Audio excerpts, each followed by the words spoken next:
Hello guys, welcome back to the new episode of comic mojo. അപ്പോൾ ഇന്നത്തെ വീഡിയോയിൽ നമ്മൾ സിവിൽ വാർ കോമിക് സീരീസിലെ ഇഷ്യൂ നമ്പർ 2 ആണ് നമ്മൾ എക്സ്പ്ലെയിൻ ചെയ്യാൻ പോകുന്നത്. കഴിഞ്ഞ എപ്പിസോഡിൽ ഞാൻ ഇഷ്യൂ നമ്പർ 1 എക്സ്പ്ലെയിൻ ചെയ്തിരുന്നു. ഈ വീഡിയോ കാണുന്നതിന് മുമ്പ് ആ വീഡിയോ നിങ്ങൾ കാണുകയാണെങ്കിൽ നിങ്ങൾക്ക് കുറച്ചും കൂടി എളുപ്പത്തിൽ മനസ്സിലാക്കാൻ സാധിക്കും. എങ്കിലും ഞാൻ കഴിഞ്ഞ വീഡിയോയുടെ ഒരു ബ്രീഫ് ഹിസ്റ്ററി പറയാം.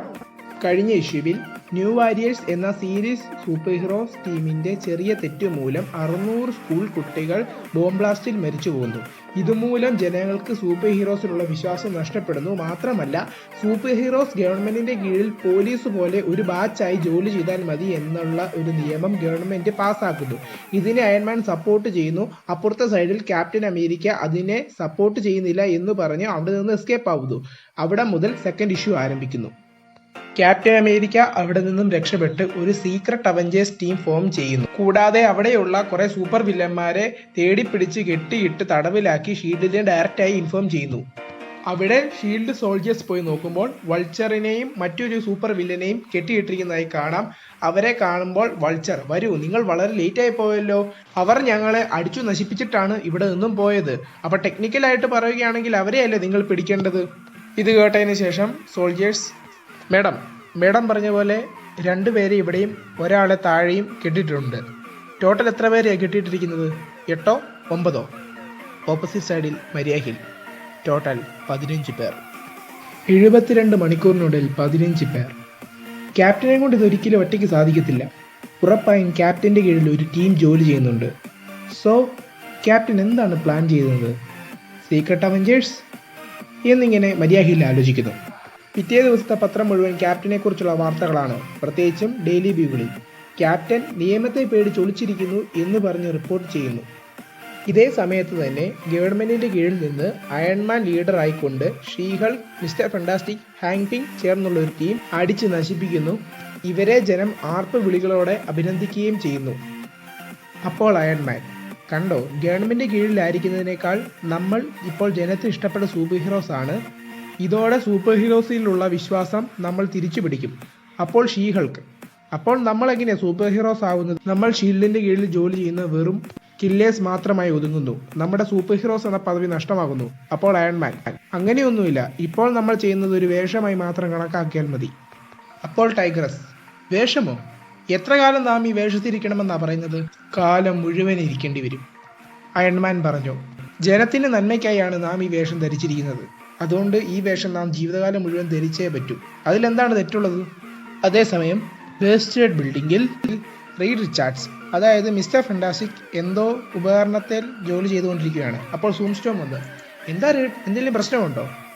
പ്രശ്നമൊന്നുമില്ല സൂം, അയൺമാനിന്റെ കൂടെ എന്തെല്ലാം നമുക്ക് എങ്ങനെയെല്ലാം വിജയിക്കാം എന്നുള്ള 1-2 പ്ലാൻ ചെയ്തുകൊണ്ടിരിക്കുകയാണ്. ഹാങ്കിങ്ങും കൂടെ ഉണ്ടല്ലോ. ഇവരുടെ ബുദ്ധി ജെറ്റിന്റെ വേഗം പോലെയാ. എല്ലാം ഇവർ പറയുന്ന എല്ലാം സൂപ്പർ ഐഡിയാസ്. ഇപ്പോൾ തന്നെ പ്രോജക്റ്റ് 42 എന്ന് പറഞ്ഞൊരു കോൺസെപ്റ്റ്, ആ മിഷന് വേണ്ടി ഇപ്പോൾ ജോലി ചെയ്യുകയാണ്. എന്താ സൂം, ഐഡിയ കേൾക്കാൻ താല്പര്യമുണ്ടോ? ഈ പ്രോജക്റ്റ് 42 എന്ന് പറയുന്ന ഒരു ഉഗ്രൻ ഐഡിയ തന്നെ കേട്ടോ. ഇപ്പോൾ സമയമില്ല റീഡ്, ഞാനിപ്പോൾ ജോണിയെ കാണാൻ ഹോസ്പിറ്റലിലോട്ട് പോവുകയാണ്. നിങ്ങൾ കൂടെ വരുന്നുണ്ടോ? ആക്ച്വലി ഞാനില്ല, എനിക്കിപ്പോൾ ഈ പ്രോജക്റ്റിന്റെ വർക്കുണ്ടല്ലോ. ജോണിയോട് എൻ്റെ ഒരു ഹായ് പറഞ്ഞേക്കോട്ടോ. ഈ സമയം റീഡ് റിച്ചാർഡ്സ് തൻ്റെ പഴയ ജോലിയിലോട്ട് പോകുന്നു.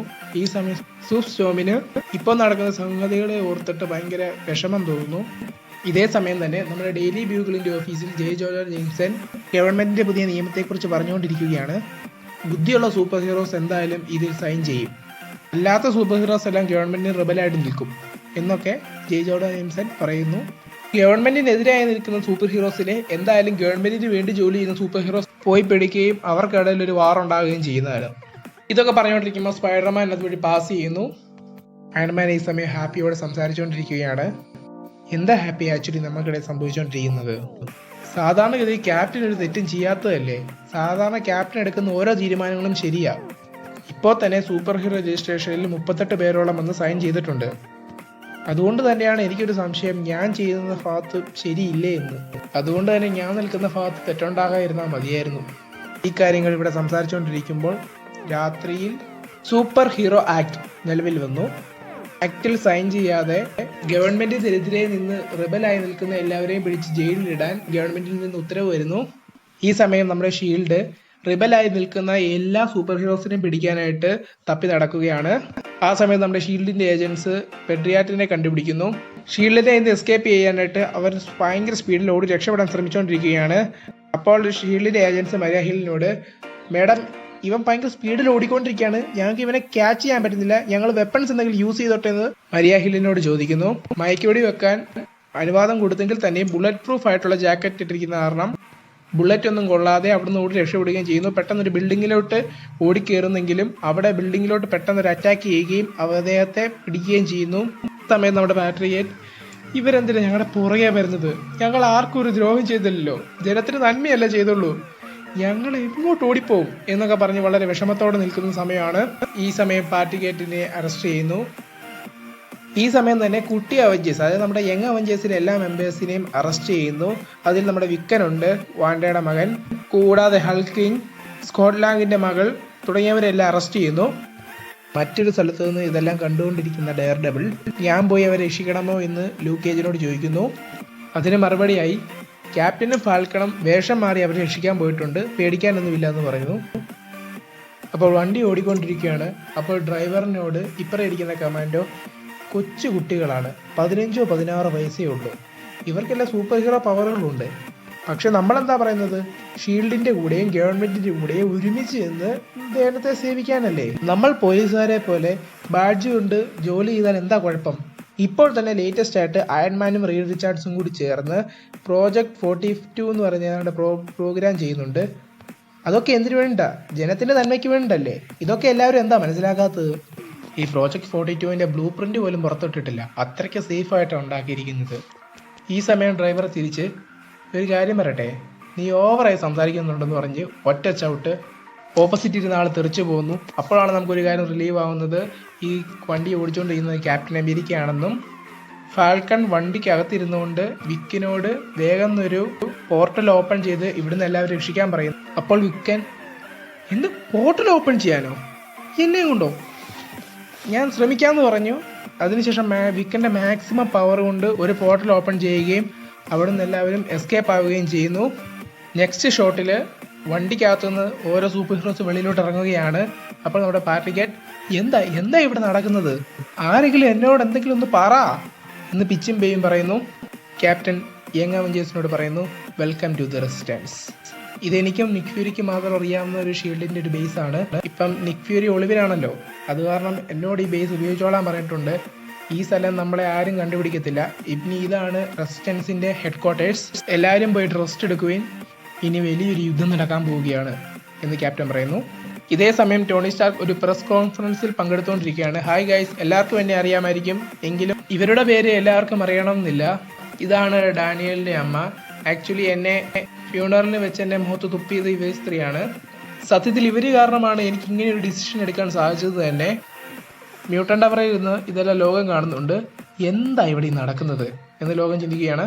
ഈ സമയം ടോണി സ്റ്റാർക്കിൻ്റെ അടുത്ത് സ്പൈഡർമാൻ വരികയും പെട്ടെന്ന് പറയുകയും ചെയ്യുകയാണ്, ഇത് സ്പൈഡർമാൻ, നിങ്ങളെ പ്രത്യേകിച്ച് ഇൻട്രൊഡ്യൂസ് ചെയ്യുന്ന കാര്യമില്ലല്ലോ, ഇപ്പോൾ എന്തോ പ്രത്യേക കാര്യം പറയാനായിട്ടാണ് സ്പൈഡർമാൻ ഇവിടെ വന്നിരിക്കുന്നത്, എന്താണെന്ന് അദ്ദേഹത്തോട് തന്നെ ചോദിക്കാം. ഈ സമയത്ത് സൂം സ്റ്റോം ഹോസ്പിറ്റലിൽ ഇരുന്ന് ഇതെല്ലാം കണ്ടുകൊണ്ടിരിക്കുകയാണ്. ടോണി, എന്താ ഇത്, ഈ ചെയ്യുന്നതൊക്കെ തെറ്റല്ലേ എന്ന് പറയുന്നു. ടോണി സ്റ്റാർക്ക്, ഇനി സ്പൈഡർമാൻ എന്താ പറയാൻ ഉള്ളതെന്ന് നമുക്ക് ചോദിക്കാം. ഹായ് ഫ്രണ്ട്സ്, എല്ലാവർക്കും എന്നെ അറിയാമെന്ന് തോന്നുന്നു, ഞാൻ നിങ്ങളുടെ ഫ്രണ്ട് നെയ്ബർഹുഡ് സ്പൈഡർമാൻ. ഈ ആക്ടിനോട് എനിക്ക് വളരെ സമ്മതമാണുള്ളത്. ഇത്രയും കാലം ഞാൻ എൻ്റെ ഐഡൻറ്റിറ്റി പുറത്തു പറയാതിരുന്നത് എൻ്റെ വൈഫിനും എൻ്റെ ആൻറ്റിക്കും സേഫ് ആയിരിക്കാൻ വേണ്ടിയിട്ടാണ്. ഇപ്പോൾ ഗവൺമെൻറ്റിന് വേണ്ടി ജോലി ചെയ്യുന്നത് കൊണ്ട് ഗവൺമെൻറ് ഇവരെ സംരക്ഷിക്കും എന്ന് ഉറച്ച വിശ്വാസമുള്ളത് കൊണ്ടാണ് ഞാൻ ഈ തുറന്ന സ്ഥലത്തിൽ വെച്ച് എൻ്റെ ഐഡൻറ്റിറ്റി വെളിപ്പെടുത്താൻ പോകുന്നത്. ഇത്ര വർഷക്കാലമായി ഞാൻ ഒളിപ്പിച്ചിരുന്ന എൻ്റെ ഐഡൻറ്റിറ്റിയാണ് ഞാൻ വെളിയിലാക്കാൻ പോകുന്നത്. ഇത് ഉറപ്പായും ജനങ്ങൾക്ക് ഗുണകരമായിരിക്കും എന്ന് നമുക്ക് വിശ്വസിക്കാം. ഈ സമയത്ത് ആൻമയും മേരി ജെയിനും TV കണ്ടുകൊണ്ടിരിക്കുകയാണ്. ഓപ്പോസിറ്റ് സൈഡിൽ നമ്മുടെ ഡെയിലി ബ്യൂഗിളിൻ്റെ ഓഫീസിൽ ജെയ് ജോണ ജെയിംസനും TV കണ്ടുകൊണ്ടിരിക്കുകയാണ്. എന്തും സംഭവിക്കാന്നുള്ള നിമിഷം സ്പൈഡർമാൻ അത്രയും പ്രസ്സുകാരുടെ മുമ്പിൽ വെച്ച്, ഞാൻ ഇത്രയും കാലം നന്മ മാത്രമേ ചെയ്തിട്ടുള്ളൂ, ഇനിയും നന്മ മാത്രമേ ഞാൻ ചെയ്യുകയുള്ളൂ എന്ന് പറഞ്ഞുകൊണ്ട് തൻ്റെ മാസ്ക് അഴിക്കുന്നു. ഹായ് ഗായ്സ്, എൻ്റെ പേര് പീറ്റർ പാക്കർ. ഈ കാര്യം ലൈവായി TV കണ്ടുകൊണ്ടിരുന്ന ജെയ് ജോണ ജെയിംസൺ അപ്പം തന്നെ ബോധം കെട്ട് താഴെ വീഴുന്നു. എടാ പരമദ്രോഹി, ഇത്രയും കാലം നീയാണോടാ പീറ്റർ പാർക്കർ എന്ന് പറഞ്ഞ് എന്റെ പുറകെ നടന്നത്. നെക്സ്റ്റ് ഷോട്ടിൽ തന്നെ സ്പൈഡർമാൻ വളരെ മാസമായിരുന്നുകൊണ്ട് എനിക്ക് ക്വസ്റ്റ്യൻസ്. ഈ ഒരു ഷോട്ടിലൂടെ സെക്കൻഡ് ഇഷ്യൂ അവസാനിക്കുകയാണ്. എന്നിരുന്നാലും സ്പൈഡർമാൻ ചോദിക്കുന്ന പോലെ തന്നെ അതെ, നിങ്ങൾക്ക് മാത്രമല്ല എനിക്കും കുറെ ക്വസ്റ്റ്യൻസ് ഉണ്ട്. കാരണം അടുത്ത ഇഷ്യൂവിൽ ഇതിലും വലിയ സംഭവങ്ങളാണ് സംഭവിക്കാൻ പോകുന്നത്. ഈ റിവീലായ ഐഡന്റിറ്റി മൂലം സ്പൈഡർമാൻ ഇനി എന്തെങ്കിലും സംഭവിക്കുമോ, അതോ ഒരു പൂർണ്ണ വിജയമായി ഇത് മാറുമോ എന്നുള്ള ചോദ്യങ്ങൾക്കുള്ള ഉത്തരം നമുക്ക് അടുത്ത ഇഷ്യൂവിൽ കാണാം. നിങ്ങൾ എൻ്റെ ഈ ചാനലിലെ വീഡിയോ നിങ്ങൾ ആദ്യമായാണ് കാണുന്നതെങ്കിൽ നിങ്ങൾ എൻ്റെ ഈ ചാനൽ ലൈക്ക് ചെയ്യുക, ഷെയർ ചെയ്യുക, സബ്സ്ക്രൈബ് ചെയ്യുക. കൂടാതെ അടുത്തുള്ള ബെൽ ബട്ടൺ എനേബിൾ ചെയ്യുക. ഞാൻ എപ്പോൾ പുതിയ വീഡിയോ ഇട്ടാലും നിങ്ങൾക്ക് അത് നോട്ടിഫിക്കേഷനായി വന്നു ചേരുന്നതായിരിക്കും. Thank you guys. Thanks for watching me on Comic mojo.